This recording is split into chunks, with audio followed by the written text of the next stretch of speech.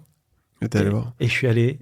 Tu parlais de ta compagne. Est-ce que dans ces 2 ans de rééducation, il y a des gens importants qui t'ont aidé, qui t'ont donné ce bout du tunnel? Alors, Nathalie, la première, c'est vraiment très important d'avoir des gens autour de soi. Je peux aussi remercier coucou Cédric, mon kiné. Voilà, des gens qui t'aident à garder le focus au quotidien parce qu'en fait, pour aller loin, il faut faire plein de petits pas. Et voilà, donc des gens. Pas un cercle très très large. Okay. Vraiment un parcours assez solitaire avec du personnel médical très attentionné et puis il faut y aller. Il faut rien lâcher. Ça c'est vraiment un conseil, c'est qu'il n'y a rien d'impossible. La plupart du temps, pas tout le temps, mais on a des ressources insoupçonnées, il faut aller les chercher. Ouais, c'est vrai, on le voit dans les accidents des sportifs, dans les entrepreneurs que nous on finance et qui des fois font preuve d'une résilience incroyable. On parlait de Tay Chris, il a connu des hauts, mais aussi des bas assez significatifs dans son aventure, qui se partent très bien aujourd'hui. Donc raconte-moi, ces souffleries sportives, depuis 2016, c'est devenu ton activité à temps plein. Tu as lancé vraiment la France pour cette entité américaine, qui est aujourd'hui le leader mondial incontesté. C'est quoi iFly? C'est 100 souffleries à travers le monde? C'est plus que ça? Ça fait combien de chiffre d'affaires cumulé un groupe comme iFly? Alors... s'il y a 200 souffleries sur le monde, la moitié, c'est iFly, effectivement. Okay, donc ils ont 50% du marché. Sur la moitié, tu as une cinquantaine qui sont des filiales. Tu en as je dirais 30-40 qui sont des franchisés.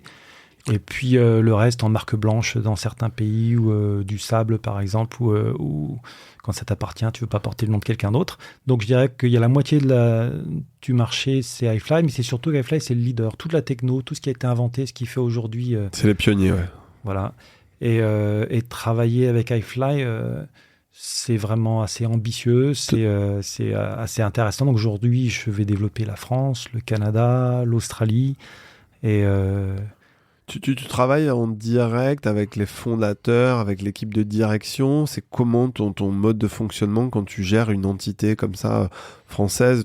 Tu travailles quasiment sur tous les créneaux horaires. Tu as ce côté addict aussi au travail, parce que tu as des équipes en Australie, au Canada, en France. Tu as quasiment fait quoi, 200 recrutements pour iFly, c'est ça? Aujourd'hui, je pilote 8 sites, donc c'est à peu près ça, puisqu'on va avoir 25 personnes par site en moyenne. Et oui, c'est clair que mon début de journée est assez tôt, puisque Melbourne est à moins 10 heures. Ma fin de journée est assez tard, puisque Calgary est à plus 8. Et puis le siège est à Austin, aux États-Unis. Le patron de l'international est en Angleterre. Donc c'est je trouve une vie assez intéressante, avec beaucoup de cultures différentes et une amplitude culturelle et horaire assez large. Ouais. C'est une industrie qu'on voyait comme un Eldorado dans les années 2015, 2016, etc. parce que le marché français était vierge. 8 ans après, c'est probablement pas un Eldorado pour tout le monde. Il y a beaucoup de projets qui se sont plantés. Il y a le Covid qui est passé par là. Il y a l'augmentation du prix de l'énergie.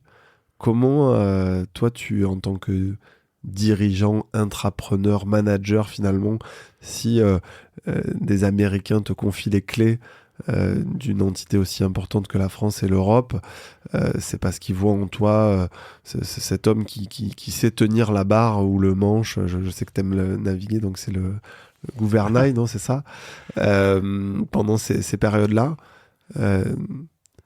Comment tu fais pour passer ces tempêtes-là? Alors, sur le mode de gouvernance d'iFly, oui, il y a un certain focus sur le ownership, c'est-à-dire que tu responsabilises les gens et tu leur confies les clés littéralement. Et c'est aussi un mode de fonctionnement que j'aime assez à reproduire. La meilleure façon de faire grandir les gens, je trouve, c'est de leur faire confiance et de les mettre en position de prendre des décisions et de les accompagner dans la prise de décision. Mais ça tient plus, je dirais, du mentorat et certainement pas du micro-pilotage. Tu as une question assez large, là. Comment est-ce qu'on fait pour faire face à des crises comme celles qu'on a passées? On les a passés sans licencier en France, ce qui n'a pas été le cas partout. Je dirais que c'est grâce au système d'amortisseur social français. Là, faut pas se cacher. J'ai pas eu besoin du PGE. J'ai pris 1 million de PGE, mais je l'ai entièrement rendu. J'en ai pas eu besoin. Il y avait d'autres systèmes qui ont été mis en place pour nous permettre de passer. On a fait le gros dos, on a protégé tout le monde. Et on a été très, très fiers de pouvoir repartir sans avoir perdu personne. Donc pour la France... après, chaque pays a fait face de manière différente, mais par contre, quand on a pu redémarrer, par exemple, tu vois, j'ai relancé le Canada, et ben, on est allé réembaucher les gens qui étaient là avant pour réouvrir, repartir. Ouais, donc tu as des sites qui ont dû être fermés. On parlait de l'augmentation du prix de l'électricité. En France, tu as des souffleries qui ont moins bien négocié que d'autres, qui vont du coup pas s'en sortir. Comment ça se passe en fait quand tu as monté ta soufflerie ou que tu étais franchisé comme ça et que d'un coup, tu as un paramètre qui est quand même un des gros paramètres et probablement un poste de coût. C'est quoi? C'est 10% de ton budget, l'accès à l'électricité aujourd'hui? Plus que ça, j'ai aucune idée. iFly a beaucoup travaillé sur l'aérolique de façon à réduire le facteur de charge. On a toujours été, mais bien avant la crise, très regardant sur la quantité d'énergie qu'on consomme. Et... je pense que notre site consomme 50% de ce que consomment d'autres technologies. Et quand la crise de l'énergie est arrivée, on était prêts. Ça nous a beaucoup servi d'avoir investi dans un système qui soit relativement économique. Pour répondre à ta question, le coût de l'électricité dans mon budget, il est passé de 5% à pratiquement 12% aujourd'hui. Okay. Le reste, c'est quoi? C'est 80% de RH finalement? J'ai 30% de coût du travail. Okay. Alors, ça dépend des sites. Sur un site comme Paris, où on a un site qui est vraiment fabuleux à la Villette, je vais avoir 15%, 17% même de loyer et charges, je dirais. Donc, tu prends les lecs et ça, c'est mes 3 gros postes. Maintenant, sur d'autres sites très, très variables à l'étranger, le coût du travail est largement inférieur. Le coût de l'électricité, quand je travaille sur le Canada, par exemple, n'est pas du tout le même non plus. Et quant au loyer, l'emplacement, ça change. Tu peux avoir... Rapidement, ta clientèle, c'est donc des parachutistes qui viennent s'entraîner, mais c'est pas du tout ça votre cible. C'est plutôt monsieur et madame, très, très peu, tout le monde qui offre un baptême à leurs enfants de 5 ans jusqu'au grand-père de 77 ans. Notre segmentation clientèle, c'est surtout du grand public, la famille, les amis.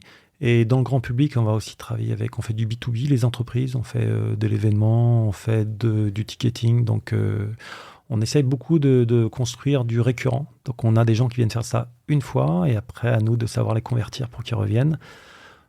Les entreprises, elles reviennent aussi? Elles font un événement, puis 2, puis 3 comment ça se passe? Ou souvent, les patrons viennent à titre perso et puis ils reviennent avec l'entreprise ou c'est l'inverse? Un peu de tout. Sur l'événement, par exemple, que vous avez fait hier soir, il y en a qui vont revenir avec leur famille, c'est sûr. Donc, on fait beaucoup ça. C'est-à-dire que les événements entreprises, comme on est assez convaincant, on va revenir. C'est une des forces qu'on a, et c'est pour ça que j'adore ce métier, que j'y reste aussi, c'est que en dehors des challenges de développement et de performance que tout chef d'entreprise cherche à avoir, c'est que j'ai un métier fabuleux, je vends du sourire. Je veux dire, j'ai 100% de mes clients qui partent avec le sourire. Ça, c'est quand même assez fort. Et c'est super gratifiant. Donc, quand on fait venir des gens dans un cadre professionnel, très souvent, ils reviennent à titre personnel. Ouais. Qu'est-ce que ça t'a appris ces 6-8 dernières années à manager ces souffleries, à bosser aux 4 coins du monde, à recruter ces 200 personnes? Qu'est-ce que les gens qui nous écoutent et qui sont des entrepreneurs qui se lancent, qui sont des gens qui investissent dans des fonds, qui sont... des managers de fonds d'investissement, qu'est-ce que tu leur dirais avec le recul sur un peu ta vie, ton parcours, le haut niveau, la gestion de ces souffleries iFly? C'est quoi le conseil que tu donnerais? Tiens, on va la formuler comme ça parce que je sais que Mathieu le fait comme ça. C'est quoi le conseil que tu donnerais à Manu il y a 25 ou 30 ans en début de carrière pour lui permettre de réussir plus facilement ou de réaliser ses rêves? Je dirais que le conseil varie selon les âges. Je pense qu'à 18 ans, il aurait surtout fallu me dire d'apprécier plus la vertu du silence, d'écouter les autres, je crois. À 23 ans, sans doute que ne pas avoir peur, ne pas se mettre de frein, tu vois. Socialement, je concevais pas, j'avais pas assez de code, mais j'aurais dû aller au MIT, par exemple, tu vois. C'est ce qui m'inspirait, c'est ce qui me faisait envie, et j'osais pas parce que ça me semblait interdit. J'ai jamais eu aucun cadre dans mon environnement. Après, sur mon parcours de vie, qui est quelque chose qui peut me servir, c'est j'ai vraiment progressé en compétition le jour où j'ai compris qu'il fallait que j'abandonne les peurs, la peur de ne pas réussir. Et ça, c'est quelque chose qui continue de me driver tout le temps. C'est... je m'auto-limitais tout le temps. Je savais que j'étais pas bon pour certaines choses. C'est ce que je me disais, je m'en étais convaincu. Puis à un moment, je me suis dit, allez, basta. Si tu veux être champion du monde, il faut tout réussir. T'as pas le choix. Donc tu vas tout aller chercher et tu vas tout démonter. Et ce changement de perception de qui que tu sois, qu'est-ce que tu sois, prends ce que tu as et va le chercher. Et ça peut s'appliquer à tous âges. Et donc l'auto-limitation, le jour où j'ai réussi à faire sauter ça, j'ai fait un bond personnel qui s'applique partout. Donc vaincre Partout, ses quoi. peurs. Et ça, tu crois que ça vient de l'éducation? C'est comment nos parents nous élèvent? C'est l'école? C'est quoi en fait? C'est français? Parce que les Américains, ils ont peur de rien ou... Non, moi je fantasme pas sur le succès américain. Il y a plein de choses qui font le résultat. Et tu sais que par exemple, dans beaucoup de sports, dont le parachutisme en particulier, la France n'a pas à rougir. Hein. Ça fait depuis 99 exactement, je crois, que toutes médailles confondues, la France est première nation. Ça fait 25 ans qu'on... Et donc dans certains sports peut-être plus de niche, la France a toujours eu des parcours... assez impressionnant. Donc non, je ne crois pas à cette limitation-là. Par contre, ce que j'ai appris, c'est que justement, faut pas se dire c'est pas fait pour moi, je pourrais pas. C'est vas-y, qu'est-ce que tu as à perdre? Rien. Ce que tu sais, c'est quand tu seras allé jusqu'au bout, tu n'auras pas de regrets, tu pourras te retourner. Tu vois, finalement, moi, j'ai jamais été champion du monde parce que le jour de la confrontation, on était finale, ultime, tu vois, c'est pourquoi tu te bats depuis des années. On était l'équipe sans doute la plus rapide au monde. Il nous manquait un petit peu de préparation mentale collective. Une faute d'entrée. T'imagines une figure mal exécutée. Les gens comprennent peut-être mieux le patinage artistique. Donc tu sais, c'est très impressionnant parce qu'en fait, 10 ans de travail qui vont t'échapper sur une fraction de seconde, ouais. Et tu sais que ce pourquoi tout est battu ne se réalisera pas. Et ça m'a hanté d'ailleurs. Tu sais, pendant 3 ans, j'ai eu des cauchemars. Ce mouvement, il était dans mes yeux, ce mouvement raté. J'ai eu beaucoup de mal à digérer. Mais c'est toi le responsable ou c'est quelqu'un d'autre dans l'équipe? Ça, tu le sauras jamais parce que c'est collectif. Quand tu te bats en équipe, c'est une victoire collective toujours. Et quand tu perds en équipe, et c'est vrai en entreprise, c'est une défaite collective toujours. Tu sais, quand l'équipe, elle n'est pas prête, si on a laissé quelqu'un derrière... c'est une faute collective. Une équipe, dans notre sport, on le dit toujours d'ailleurs, tu vas toujours à la vitesse du plus lent, puisqu'on est synchronisé. Comme on travaille ensemble, s'il y en a un qui n'est pas prêt, c'est parce qu'on ne l'a pas assisté. Donc en fait, c'est pour ça que je parle de préparation mentale collective. Par contre, ce que j'en ai retiré, c'est qu'on a tout donné. Et à partir du moment où tu as tout donné, tu vas au meilleur de toi-même. Et puis il y a des gens qui seront peut-être meilleurs que toi. Et puis... c'est ce qui m'intéresse, en fait. L'idée, c'est que la compétition, c'est pour ça que je suis un compétiteur, mais au sens très positif du terme, je pense. Moi, je ne combats pas jamais contre les autres, mais je progresse grâce aux autres. En fait, la compétition, ça te permet de donner le meilleur de toi-même grâce aux autres. Si tu n'avais pas cette émulation-là, tu n'irais pas plus fort, plus loin. Et donc, moi, j'ai toujours senti la compétition, non pas pour écraser les autres, mais pour nous aider l'un et l'autre à grandir. Après, à la fin, il y en a un qui finit devant, ok, c'est le jeu. Et finalement... tu digères la défaite, qui n'est pas facile le jour même, mais ensuite tu te retournes, tu fais je suis allé au bout, ça va. Et pareil, et je continue de l'appliquer tout le temps. Et si tu veux un conseil, c'est ça, c'est n'aie pas peur, vas-y, et va chercher, donne tout. Par contre, ne rien retenir. Comme ce que tu as commencé par mentionner à propos de Philippe Chorneau. Si tu veux quelque chose, c'est à toi qu'il appartient d'aller le chercher, ne te cherche pas d'excuses, donne tout. Ouais, donc c'est un engagement total. Toujours. Pas faire les choses à moitié. C'est ma nature, sans doute excessive, mais partout. Ne fais pas les choses à moitié. Et je crois que dans le parcours, j'ai vu ton parcours, et OVNI, c'est ce que vous allez faire. C'est-à-dire qu'il y a vraiment un engagement qui est très très fort. Et donc c'est ça, pas de peur, un engagement très fort, pas de censure. Et peut-être juste pour revenir sur ce titre de champion du monde, tu dis ça t'a hanté, mais en fait cette quête d'un titre, elle peut avoir des significations différentes en fonction des personnes, et tu l'as pas eu, mais tu as fait le chemin quand même, et est-ce que le chemin te suffit pas? Si, bien sûr, tout à fait. Et aujourd'hui, c'est ce dont je me nourris. Et c'est ce que j'essaye de passer aussi, ce parcours-là. Et c'est ce qui fait la grandeur. Moi, j'étais très inspiré par certains champions qui étaient très, très forts. Dans notre discipline, je vais citer Loïc Jean Albert ou Fred Evans, aujourd'hui, qui sont d'ailleurs les héritiers de Loïc, qui est moins connu, mais qui est tout aussi méritant. Donc, Loïc Jean Albert, qui après, quelqu'un qui a été très connu et dont je vais avoir évidemment perdu le nom, Patrick de Gaillardon, fait partie des gens qui ont inventé et développé les wingsuits. Donc c'est des combinaisons ailées qui permettent de finalement de chuter plus lentement et de se déplacer. Ça, c'est tout à fait un exemple de lignage, d'héritage, de l'excellence française dans certains domaines où tu as vraiment des chercheurs, des inventeurs. Patrick de Gaillardon, qu'on appelait Doug chez nous, c'est quelqu'un qui a beaucoup fait pour la communication autour du sport, qui a fait les premiers vols dans le Grand Canyon aux US en wingsuit, mais la wingsuit vraiment les moderne. Premières vidéos, les premiers sponsors, des spots publicitaires pour des mondes, etc. Donc c'était un Français qui était parmi les pionniers dans le monde et un des plus médiatisé, visibles, qui est décédé brutalement, tragiquement, parce qu'il avait cousu, c'est ça, les suspentes de son parachute de secours. Enfin, je pense y a un peu truc comme ça, à vulgariser, c'est compliqué. Mais ça, quand je te parlais des gens qui vivent à la frontière. C'était un cascadeur, un inventeur, un pionnier, c'est ça ? C'est ça. Donc je pense qu'il il a inspiré beaucoup de gens en France, mais c'est un cascadeur et c'est ce qu'il a emporté.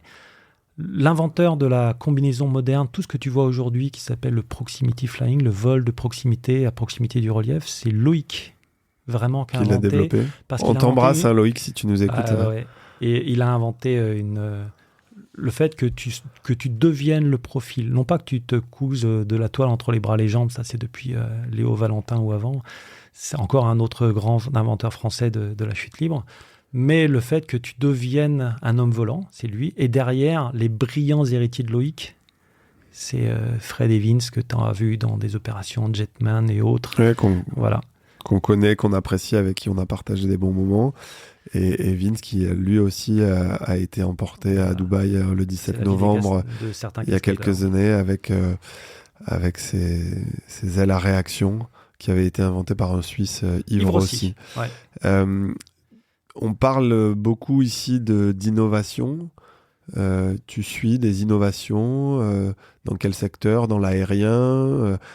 Est-ce que tu as regardé tout ce qui se passe autour de les avions à hydrogène? On a à Toulouse, il y a Ascendance Flight. Enfin, il y a pas mal de choses qui se passent en ce moment dans ce secteur. Tu suis ça ou pas du tout? Oui, l'innovation, elle est partout en fait. L'innovation, elle peut se cacher dans une entreprise, dans plein d'améliorations de fonctionnement. Et l'innovation, d'ailleurs, pour moi, elle vient des équipes, des gens qui font. Et il y a plein de choses à observer, à améliorer. On croit beaucoup à l'innovation chez iFly qui viennent des équipes. Ça peut être des nouveaux produits, des nouvelles façons de faire, des nouvelles approches. Si tu me parles d'innovation techno, pour moi, la plus flagrante, le grand bond technologique qui va changer tellement de choses, c'est l'IA. Une des étapes qui m'a le plus marqué, moi, c'est AlphaGo 0. Okay. C'est-à-dire que, tu avais à un moment Deep Blue qui a battu le champion du monde des échecs, mais pour moi, en termes de complexité, ça n'avait rien à voir avec battre le champion du monde de Go, ce qu'a fait AlphaGo en 2016.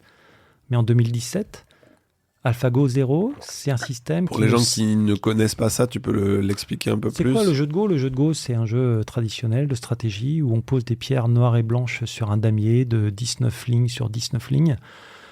C'est un jeu extrêmement puissant de par sa simplicité, puisque tu n'as qu'une seule règle pratiquement, ou deux, pour poser les pierres. Ce n'est pas des pouvoirs différents des différentes pierres comme sur un jeu d'échecs. C'est pour ça que pour moi, il est beaucoup plus complexe et puissant. Ce qui m'a intéressé dans AlphaGo 0, c'est que le système d'IA ne savait pas jouer au Go, il n'avait jamais vu aucune partie humaine, et en 3 jours, il a battu le système le plus puissant du monde, qui avait lui-même battu l'humain le plus puissant du monde. Donc, pour moi, il y a eu un saut qualitatif en 2017 quand l'IA, en ne partant de rien, ne sachant rien, arrive à un résultat ultra brillant. Et c'est pour ça que je suis émerveillé du fait qu'aujourd'hui, l'humain arrive à concevoir et piloter, driver des systèmes qui vont être très rapidement plus intelligents que nous. Il n'y a pas de raison que ça s'arrête à l'intelligence humaine. Tu sais, Claude 3 aujourd'hui a été évalué avec un QI de 102. L'américain moyen, je pense que l'occidental c'est pareil, mais c'est 98, ou pas l'occidental, l'humain doit être... Voilà. Et ChatGPT 4, dont on parle plus, qui est plus grand public, est à 85 en QI. Donc tu vois, ça y est, là, l'année prochaine... Ce que tu avais imaginé il y a 30 ans, on y est. Et ce qui est bien, c'est de pouvoir... C'est brillantissime. La seule chose qui m'inquiète à ce sujet et qui est non négligeable, c'est que l'IA sera ultra consommateur en énergie. Donc je ne sais pas comment on va résoudre ça. Je pense que ce sera la vraie limitation. J'aimerais que ce soit un transformateur de société, mais je crois que ça va aider l'humain et en aucun cas la servir. Ça, j'en suis assez convaincu. Il y a des vrais challenges derrière sur comment est-ce qu'on alimente ces systèmes de connaissances. Parce que moi, ma premier métier, c'était la nature de la connaissance. Et là, les enjeux stratégiques et moraux ou éthiques, tu vois, c'est comment est-ce qu'on alimente ces systèmes-là? Est-ce qu'ils vont être biaisés ou pas? Qu'est-ce qu'on veut en faire? Comment est-ce qu'on va les piloter? Est-ce qu'ils peuvent être autorégulés? J'en ai aucune idée, mais ça me fascine. Et là, les enjeux sont là, vraiment. Est-ce que c'est parce que ces sujets-là te passionnent et qu'on a ce lien commun tous les deux avec le sport de haut niveau et le parachutisme que tu te dis... j'investis dans ce fonds parce que évidemment je vais aller chercher de la perf financière, mais je veux aussi pouvoir dialoguer avec des gens qui font l'IA. Je veux comprendre quelles sont les sociétés qui vont être financées par OVNI demain dans l'IA. À titre personnel, à quel moment tu décides de te dire parce que t'as pas, tu me l'as dit, le profil type finalement d'un souscripteur dans un fonds d'investissement, tu l'avais pas fait avant OVNI, c'est ça? À titre perso, je suis plutôt fâché avec les banques. C'est pas quelque chose que je sais faire, lever des fonds. J'ai suivi ton parcours et j'en parlais par exemple avec Augustin hier. Ce qui m'intéresse dans OVNI, ce sera pas votre théorie. Je sais que vous allez bien travailler, je vous fais confiance. C'est pas la chose, vous avez des gens brillants, vous avez mis ce qu'il faut pour réussir. C'est ce à quoi vous vous attaquez, qui est très ambitieux et courageux. C'est-à-dire que pour moi, la tech, j'y crois. Je suis pas un techno-BA, mais je pense que ça peut changer la vie des gens, ça peut nous aider. Et le fait que vous osiez aller la supporter très très tôt, c'est là que c'est utile, pas une fois que c'est un système où tu as déjà une proof of concept et on sait que ça va marcher. C'est le fait d'être capable de dire ça va peut-être changer le monde et je vais aller accompagner ces gens-là. Et votre approche où il ne s'agit pas que d'argent, mais d'aller chercher des gens qui sont capables d'accompagner et de rendre vivant. Il y a combien de projets qui meurent parce qu'ils ne sont pas bien accompagnés? Ça m'intéresse dans la ligne...